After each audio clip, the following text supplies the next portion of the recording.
Hey everybody, Wayne here. Today we're looking at the game The Lost Provinces, the Thai Blitzkrieg in French Indochina, January 10th through 28th, 1941. Designed by John Gorkowski, published by Hollandspiele. We're going to do a little bit of a tutorial, kind of basics here. The game is fairly simple. As you can see, it's a hex and counter game. It's definitely on the lighter side. The rulebook is 7 pages, including the setup page. So, really 6 pages of rules, if that. There's a nice introduction in at the beginning. He explains the background, kind of explains the conflict. I think, like most people, I didn't know anything about this conflict. I don't even know what happened. So, it's definitely a little bit of one of those games where I think it's good that it's lighter, because it's conflict that, not a lot of people are going to enter into thinking, oh, I know exactly what I want, or I've heard of this, I know a lot about this. You're almost going to be like learning about it, learning the game, which helps you learn what the conflict and what happened and how it happened. So, game here, like I said, it's hex and counter. Fairly simple, pretty standard as well. I don't want to go super in-depth, but we'll just cover kind of the basics, as I usually do here.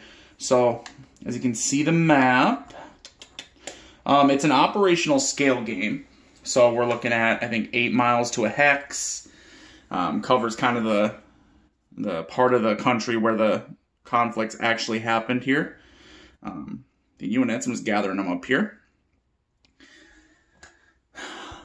So, you guys can see them. So, pretty standard. With the Hollandspiele, their games are produced by a printer. The printer name is Blue Panther, and they do these like laser cut wood counters. So I like them. Nice size. They're bigger than 1/2 inch. I don't know exactly what the size would be. 5/8 maybe. They're nice size, nice and thick. You always get that with the laser cut. So the units here, as you would be expecting, are pretty standard. Up on top, you're going to have the unit ID. That doesn't have a huge effect on the gameplay. That's just, I think, there more for historical accuracy. On the left, you see the S here, the A, the J. That's for setup. So they're set up in groups depending on where they're on the map, based on different units of S, different units of A, so on and so forth.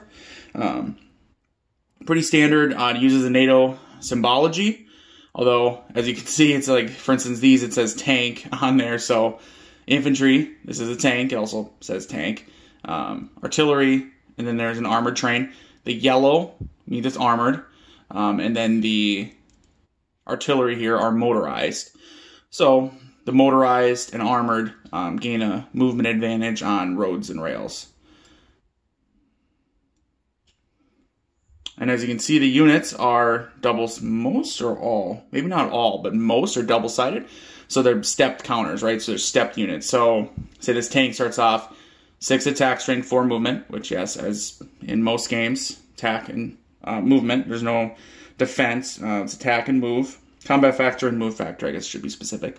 You go ahead and you have the first step. Say he takes a hit. Go ahead and you turn him over. See he has reduced attack, reduced combat factor. Then there's a stripe to indicate that he's been reduced already. Takes another hit. Eliminated.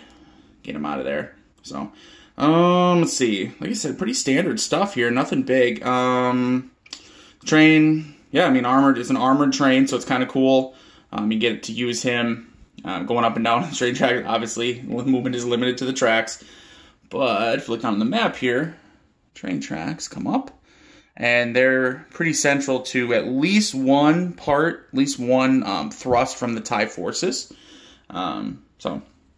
And then movement is carried out, again, very standard. You have a movement cost per hex you're entering. Using your movement factor. You want to enter that hex. Clear hex is 1. Jungle is 2. I think mountainous here is 3. Have to have that many movement points to enter that hex. Units can stack up to 4 high.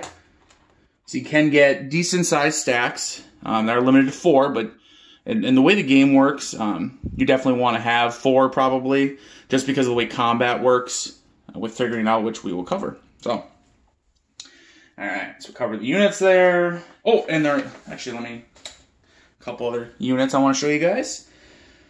So, one of them is the naval component. So the naval combat is abstracted. Can't quite see it, but whoop, down on this sheet right here, there are airfields, which is the naval or the air part, and I'll show you that. And then below that, there's a little naval section, and there's a box for Gulf of Siam. There's a box for the Thai and French naval units, which here they are, and they operate. Instead of having movement, since it's abstracted, that's their defense. That is the defense.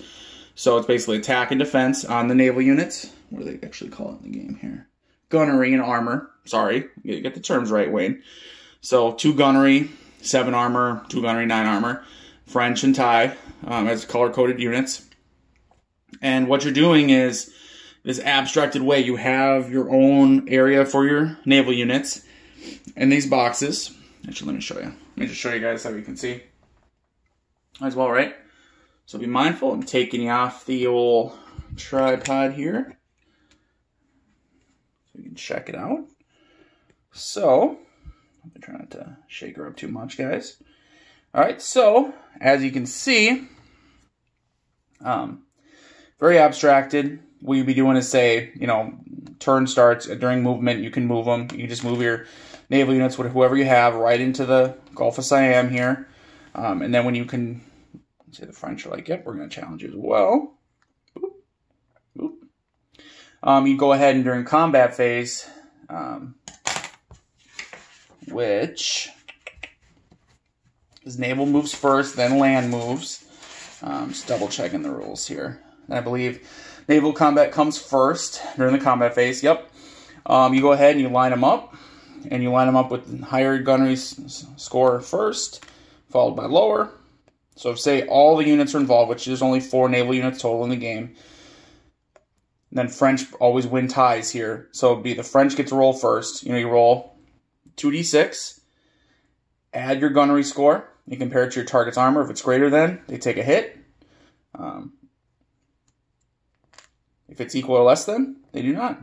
Pretty simple. Then at the end of the turn, I believe it's whoever has the most units stays in the Gulf of Siam, retains control, and that's worth 1 victory point at the end of the game. Obviously, you can keep fighting over it throughout the game until your naval units are destroyed. There's no way to rebuild units.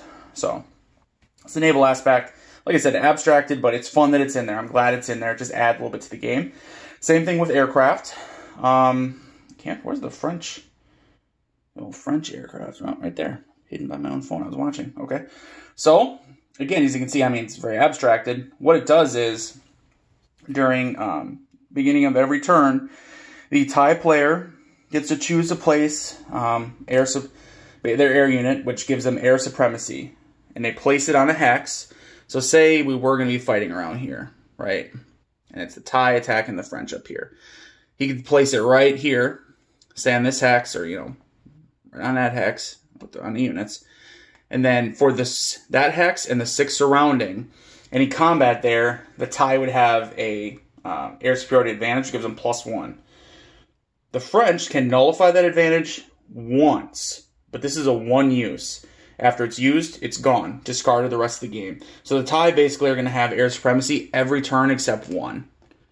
Really shows that in this conflict, believe it or not, it wasn't the French, it was the Thai who had the greater air force, more effective air force. So, all right, let's go ahead and pause it while I put this bad boy back on the tripod.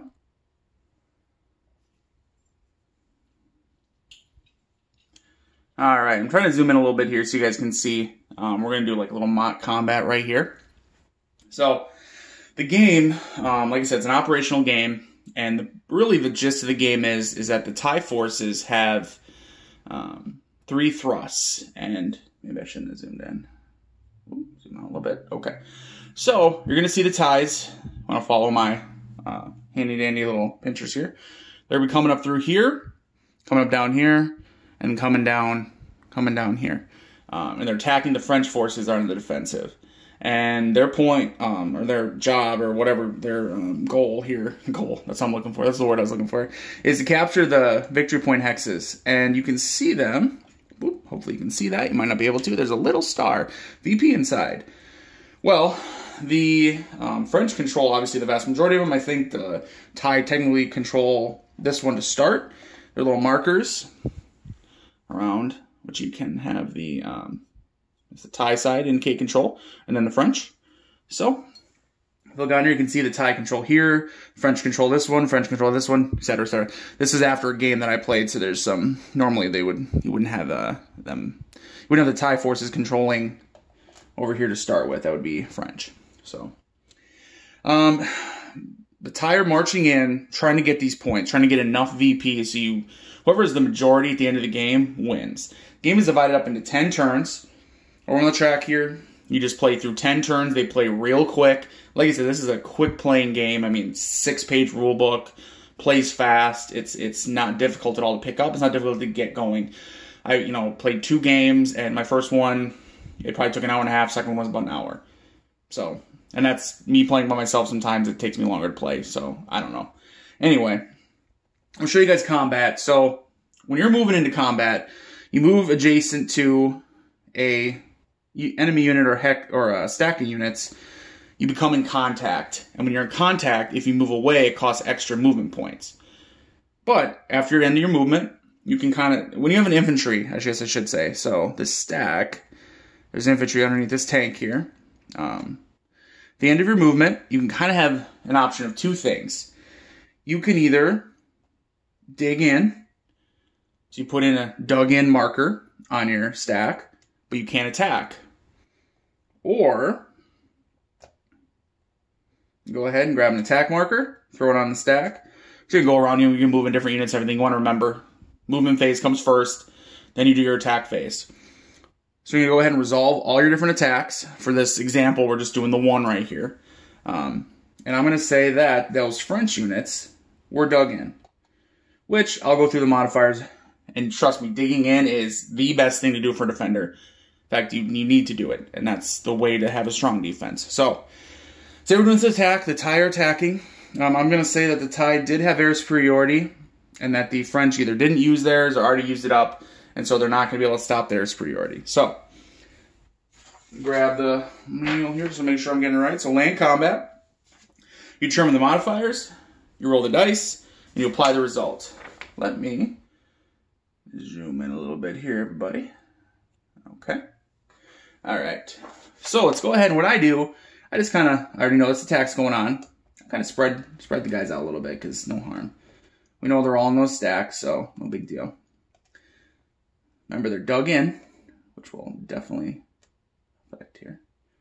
All right. So as you can see, Thai forces are red, French are blue. Remember, the French are dug in. The Thai have air superiority. Combat, very simple. Go ahead, you first look at air superiority, and I'll explain how the combat works, because it's a little unique. It's not hard, but it's semi-unique. So, starting off air superiority, yep, we know that the Thai have it, so they're going to get a +1 on their final die roll. I'll explain what that means. Then you look at combined arms, which that means is if a side has either tank or artillery, and the other side doesn't, they get the combined arms advantage. It's at least 1 armor or artillery unit involved, and the other has none. If they both have it, then obviously there's no advantage. Neither has it, again, no advantage. So in this case, we look, okay, well, the Thai do have a tank they're attacking with, and then the French defending do have an artillery. So there's no actual combined arms advantage here. They're even, so no modification there. Then you sum the combat factors for each side. You determine the odds. You round it out, and then you minus off the differential. You look at the differential. So it's a differential combat. Well, what does that mean, Wayne? If you're not familiar with it, or let me explain it. So, first off, you look at the attackers, and then you got a supply. And yes, this game you do supply. If you look, whoop, the little moon there, little circle with half black, half white, that's the supply marker. Obviously, we're in full supply, and we would have determined that already. We would have used an out-of-supply marker if we needed to. We do not need to. Both in supply right now. Not going to worry about that. So for the attackers, now we're looking at the odds, affecting the odds. Non-artillery units attacking across a river. No rivers. Third, army units attacking to a hex that contains no jungle or mountain are doubled. Dun dun dun. We're attacking the city. It is not a mountain or jungle. Therefore, this tank at 6 combat factor now has a 12 combat factor. Not too bad, huh? Fourth, artillery units attacking to a hex that is not dug in or doubled. Now, we have no artillery on the attacker, so it didn't matter. They have an artillery defender, but that one won't matter. So right now, the only attacking odds modifier we have is the tank is doubled. Now we look at the defender. Out of supply units are halved. No out of supply. Second, dug in units are doubled. Boom. So remember, we said they were dug in, which infantry can dig in, but any unit in that hex where the dug in counter is can take advantage of it, including that artillery, a tank, anything, including the train. Funny enough, it can be dug in. So they're doubled. So when you're looking at it, you're adding up 5, 5, and 4. It's 14. It's actually doubled. It's actually 28 combat factor on the defense. And then the final modifier for defender would be infantry and mountain hexes. This is not a mountain hex. This is just a city. So compare the total modified combat factors. You find the ratio. You round it mathematically. So let's figure it out. So we're looking at, what was this again? I said there's going to be 28 on the defense. Yikes. All right, attackers is 6 times 2, because it's, remember, tank attacking into clear terrain, so it's 12, plus 3, 15, plus 4, 19, plus 4, 23. 23 versus 28. All right, so 23 to 28. I don't know the exact odds, but that's going to round to 1 to 1. Basically, how it is that you're rounding to whole numbers mathematically. So the example would be 1 to 1, 2 to 1, 1 to 2, 1 to 3, 3 to 1. Hopefully that makes sense. Let's just say, just to make it a little easier on the math, not this one, but looking at the book, it'll give an example of, say, you have a 7 attacking 21. Well, that goes into it 3 times, so that's 1 to 3 odds, right? Well, obviously that's not what we're worried about right now. We're talking about 23 to 28. That's 1 to 1. It rounds mathematically, so it rounds up to 1 to 1. What you would do then is you take 1 minus 1 is 0. So there'd be no modifier to the roll as of right now, except then you add in any of those other modifiers we talked about earlier, which, remember, combined arms, no. Air superiority, yes. So plus 1. So the tie gets plus 1 for that. So this combat, even though the attackers, they don't have as good of a combat factor as the defenders, they're close enough that it rounds off to 1 to 1. And that's part of the combat you're going to learn is, you're going to learn that a lot of it's going to round off 1 to 1. The worst I've seen, or like the strongest I think I've seen, is one side 2 to 1 over the other. Even then, it might be 2 then. 2 to 1 is 2, say minus 1 is only a plus 1 on the roll. So unless you have a significant numerical advantage, 3 to 1, 4 to 1, 5 to 1, you're not going to gain a big plus on the rolls. Because, so right now, all we have with this attack is plus 1 to the attacker. I'll zoom out a little bit. So, we're going to roll it. Combat, very simple. You go ahead, roll 2d6. Remember, you plus 1. 6 plus 1, 7. And you look over on our chart. I'm going to take her back off the tripod here for this. So you go ahead and you look at the 7. Remember, we rolled 6 plus 1, 7. So roll the 7, which is 2 and 1. First number is the attacker losses. Second number is the defender losses.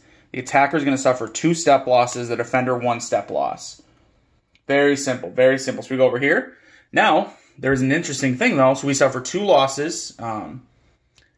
When you have armored units involved in it as an attacker, they have to suffer the first loss.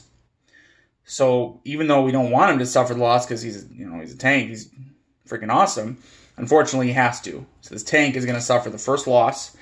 I believe it doesn't have to suffer. Let's see. Let me check the book here quick. I think your step loss must be in our first attack, the first one. So the second one can be a different unit, which in this case we'll pick our weaker infantry, right? So the attacker's suffering 2, and the defender, they're going to go ahead and reduce their artillery. There you go. Go ahead and I'd stack them back up, and you're ready to move on to the next combat. Put it back up here. So, like I said, the combat is not that hard. It's interesting the way it works with that differential, because like I said, with rounding off mathematically and the differential, you're going to get a lot of 1 1-to-1 odds, maybe 1-to-2, maybe 2-to-1. But again, that's only a +1 or -1 to your rolls. Now you want stack your advantage as the attacker. So in this game, it's primarily the tie player who's attacking. So the tie player is going to be looking at, what would it be? You have to have at least an 8 to get 1-to-1 step losses. And then 9 or higher, the defender starts suffering more step losses. If the defender suffers more step losses, they have to retreat. If it's even or the attacker suffers more, then it's just the attacker does not take the hex, basically. Let me think. I think that's it for the combat. Like I said, I mean, it's not overly complicated. Just figuring out the odds. Figuring out your adding up your combat factors, do the division, attacker. If you're ever in doubt, all you do, grab a calculator. If your attacker's at 23, defender's at 28. 23 divided by 28, it's going to be point whatever. You're going to round that up, remember, mathematically. So unless it was 0.49, if it's 0.5 or higher, you're going to round up, so on. So super easy to figure out. Plays quick. Not that many units. You can see all the units are on the board. You can see, I'll zoom out the rest of the way a little bit. You can see units from my last game that were destroyed. And this is basically all the units in the game and then the couple that are involved in the naval combat, which I already explained to you. I'm not going to play through. So this game is super simple, but not in a bad way. It's fun to play. I had a lot of fun playing. Like I said, I played 2 full games through, 2.5 hours for both games. No time at all, and that almost includes learning. I did read the manual once beforehand, and then I just dove right in. There's good examples in here. You're going to be able to, get some combat examples if you're not sure. And there's a few other special rules I probably did not cover. There are optional rules. You can add in, change how the aircraft works, so that way maybe, it makes the French player has a little better aircraft. They can hold back the tide longer. There's Japanese intervention where they intervene to help, which there comes with Japanese paratrooper unit to throw in. There's other extra French units as well as part of the optional setup. So good job. Setup is real quick, as you can see. Tells you exactly where to set them up, which hex. You just set them that hex or adjacent. So I think that's it. Like I said, there's not a ton to the game, but again, this is like a lighter weight hex and counter game, and I think that that's great. The topic is not something that I knew anything about beforehand. To be totally honest, this World War II. Everyone knows World War II, yes, but who knows about the Thai Blitzkrieg in French Indochina in 1941? Maybe a few people out there. Comment below if you do. I did not, but I am very glad I got to pick up this game. I think it's a lot of fun. I think that I would recommend it to anyone who wants a simpler hex and counter game. As you can see, the map is not very large. There's not a lot of units. So if you want something you can set up, play in, a short afternoon, a short evening, or you and a buddy want to play. And I'll also say this because I always talk about solo games because I play my game solo. This solos super well. There's no hidden information I can think of. There's no, cards playing. It's straight hex and counter, back and forth. You're doing what each side does best. And because of the circumstances, there's not really a big surprise. Yes, maybe that limits the replay value, but you can also change up the tactics. So the point of the whole game, the point of your goals, like I mentioned earlier, is the Thai player is going to want to get in here, invade French territory, and capture some of these VP's hexes. They capture enough of them, if they can get the Gulf of Siam, they're going to win. If the French can just play defense through the 9 at the end of the 10 turns, end of the 9 turns, game's over. So then they're going to win. So it's very much a game of small tactics, but it's a lot of fun. I definitely recommend it if you want to play a game solitaire or head to head, but a quick one. Light hex and counter game about an obscure